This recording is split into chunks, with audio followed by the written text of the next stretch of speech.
Good morning. Thank you for joining me. Today we're reviewing this camera. This is the Kiev 4. It is a Soviet film camera, rangefinder to be specific. Mine comes from the 1970s. I believe if the date code is correct, mine comes from the 70s. Now this camera I've owned for about 2 or 3 years so far. I've had 3 Kiev 4s. This is a Kiev 4.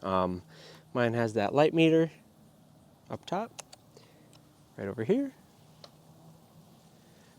This light meter is broke, but mine has it nevertheless. I've owned 3 of them, and every single time I haven't had them around for too long, just because I never really liked them. This is the longest I've kept this one, and I've actively put, I don't know, 20, 30 rolls through it, and I actually do really like it. Not sure why I didn't like them before, but well, rangefinders just were never my thing. They still really aren't.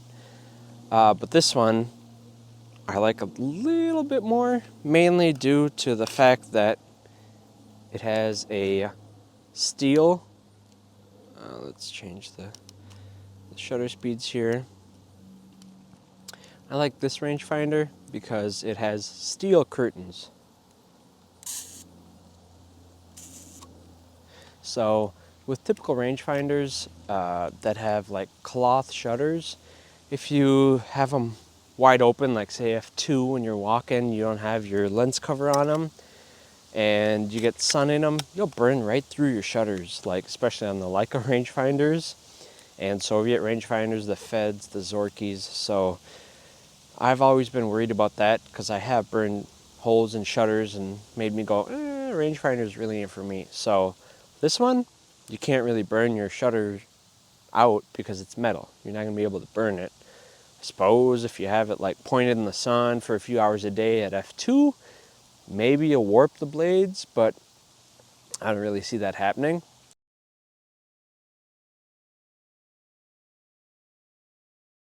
So let's talk camera. Here it is. You have a lens with your aperture blades. This is just the Jupiter, I believe, 8M. You have your aperture here, and then you actually focus the lens at the top of the camera. We have this little dial here, and when you spin this dial, your lens will focus. And then it has a lock. This lock button right here, you have to push if you want to push out of infinity. So it stops at infinity. You push the lock down, you spin it. Certain one of these cameras won't have a light meter. I believe it's just the 4M or B, one of the two, I forget the letters, has the light meter. If yours has one, you just push the little button, light meter panel comes up, and then you will have up top here a little needle, and on this side a little calculator that you spin to make sure that your light, or kind of what the conditions should be for that light meter. Specifically, it's like a little exposure calculator where the light meter will move the arrow up and down, you line it up between the diamond, and that's what your settings should be. Kind of like a Zenit 11 or a Zenit ET, some of the fancier Smenas, things like that. Mine, of course, is broke. Don't know why. Haven't really looked into it. Sunny 16 or external light meter or hot shoe light meter. Or is it a hot shoe? I think it is a hot shoe. Either hot shoe or cold shoe, one of the two. I'm not quite sure, honestly. So you can use light meter if yours is broke. Some people want them working. I don't particularly care for it, just because I can guess. Sunny 16 again. It has a wide variety of shutter speeds from like bulb, 1/2 a second, 1/5 of a second, 1/10, 1/25, 1/50th, 25th, 2/50th, 500, and 1/1000th. This one is fairly accurate except for the slow speeds, so anything under 50 on my particular model has had issues with the shutters being metal. This leads to a new issue because they're really, really hard to get serviced. Like, very few people will touch them. The people I found that do Contax Contax camera models will refuse to touch these, even though they're a knockoff or pretty much similar. They won't service them. So they're very hard to service from what I heard. I won't even touch them, and I touch a lot of the Soviet stuff. But some of my slower shutter speeds are a little bit slow, but I don't really use them. And most film have, what, 2-3 stops of light. So even if they're a little slow, still works just fine for me. My fast ones are right on the mark what they should be, as I could test it out for. And my self-timer works, but I don't want to demonstrate it because with my luck it'd break, and I don't want to break it just yet.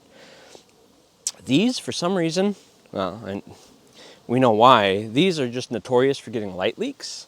So because the back is a 2 cover, it doesn't swing open. If you get one that has light leaks, which a lot of them do, that's easily fixable with like yarn, or if you want, you can buy the light seals and fill them in. Mine, thankfully, have never ever had light leaks, so there's that. But this camera is fairly easy to use. The viewfinder, rather small. You can see that small dot. It is rather small, but when you actually get your face right into it, it's a pretty big viewfinder. The orangish yellow cast of that viewfinder dot, super easy to see, really easy to focus. What else I do love about this camera is that, I don't know if you'll be able to see this, but on this actual body, you can see the scale for zone focusing or scale focusing, or your depth of field scale for other terms. It just basically tells you at what aperture and your focus, what's going to be in focus. So like, for example, say I'm at f11 and then I'm at 10 meter focus distance, because this thing doesn't do feet. So 10 meters for f11, all the way from infinity to about 3 meters is going to be in focus. So even if your focus is off, everything from 3 meters all the way to infinity is going to be in focus, which for some reason, I don't know why, maybe it's the camera or something, with this 53 millimeter focal length, you have a lot of depth of field. So stopping down, even say at f2, you'll have between like 3 to 2.5 meters in focus, or at the further scales, all the way from 20 meters to like 14 meters, which is a lot for 50 mil. Which is partially one of the reasons why I actually like this camera.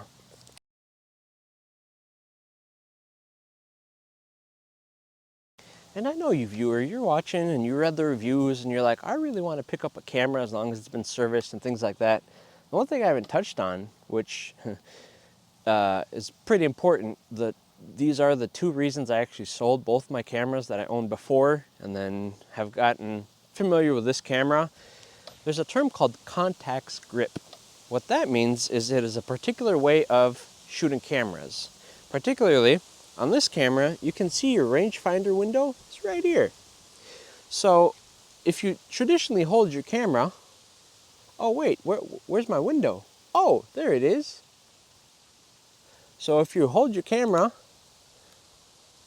your middle finger is blocking your rangefinder window. So you can't focus. You won't be able to see what you're focusing on.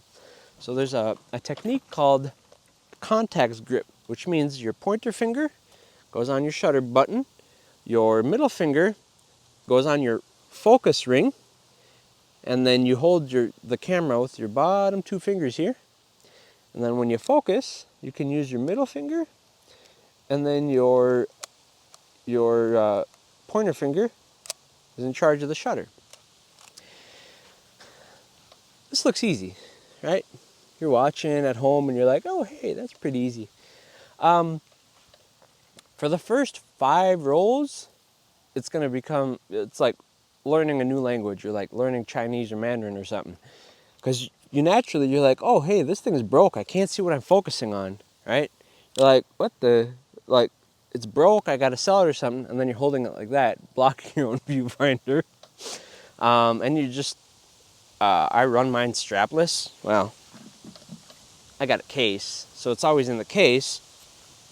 So it just still takes a while to get used to, especially when you walk around, you're holding it like this, and then you're like, oh, a bird, and then you can't focus because it just takes a while to kind of get into the correct holding and focusing, because naturally you want to focus with pointer finger and then hop back to your shutter, but you just have to kind of go backwards to get it to focus properly, which once you kind of figure it out, super fun.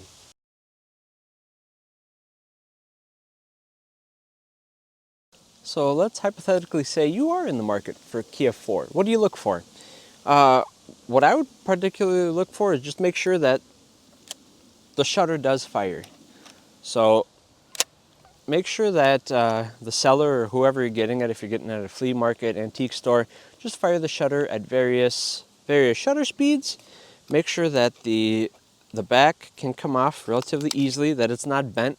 Some of these have dropped, and then the back will bend just a slight bit, and then your light seals won't seal properly, and you're gonna have light leaks, and not fun.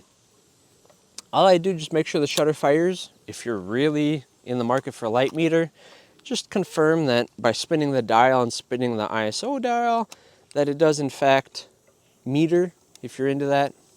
I'm particularly not. And then make sure that this lens does focus. On some of these, from what I've read on the internet, take it at a grain of salt, but from what I've read on the internet, some of these focus rings get seized up. And you can, right? You can, as long as you push this top button, you can manually spin it and focus, if that's your thing. If you don't want to do the Contax grip, even though you'll need your middle finger up here, you can manually spin the lens to focus.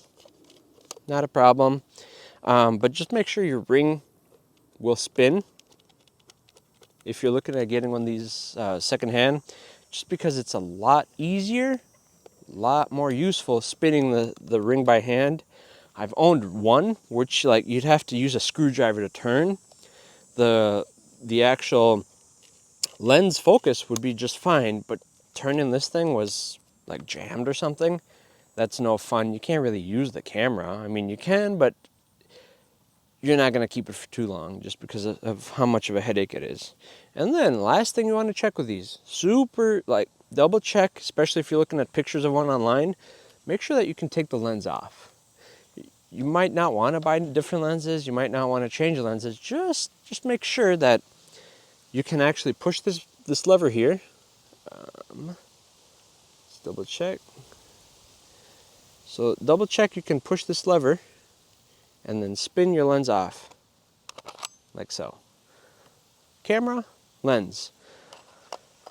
For some reason unknown to me, there's sellers out there on eBay, on Etsy, that will glue the lens down, like epoxy it, or I don't know, laser weld. Beats me what they glue these things down with. But then you can't change the lenses. So why would you get a camera that you can't change the lenses on? Because this is the Jupiter 8M. I love this thing. It's a sonar copy from the Contax. Super sharp, super crisp. I love it. Some people don't really like it, and then instead they'll put the Helios 103 on, or the Jupiter 12 35mm Contax mount. Sure, you want to, I mean, there's a whole arsenal of lenses you can mount on Contax rangefinders. If your lens is glued down, you're stuck with whatever lens on. And then if you get mold, or if the aperture blades break on them or something, you're stuck with it. So just make sure. I've seen some of them on eBay like that and Etsy, so just double check that the lens is removable. Chances are, if in the pictures the lens is off the camera, it comes off. If you're really particular, you can make sure that the leathers are glued down or stuff like that. Mine obviously aren't, from years and years of use, but that doesn't affect me. It's camera, right? It's not a showpiece. And then for some of those like me, I don't like having my cameras on straps. You can get yourself one of these ever ready type cases. This is the Kiev 4 case. Nice leather, has a nice strap that you hang around your neck. Comfortable, protects the camera. Don't necessarily need to have a like a lens cap, because even though it's a rangefinder, metal shutter blades, so it doesn't matter. But when you need it, pop off the case, Contax grip, all set. So I like this camera. The longer you use it, like the better you kind of start to like it. Because when I first got it, I was like, well, I got it with a bundle of other rangefinders that I wanted. But I was like, it's my third one. I'm not going to really like it. And then I set a goal of shooting just 5 rolls with it.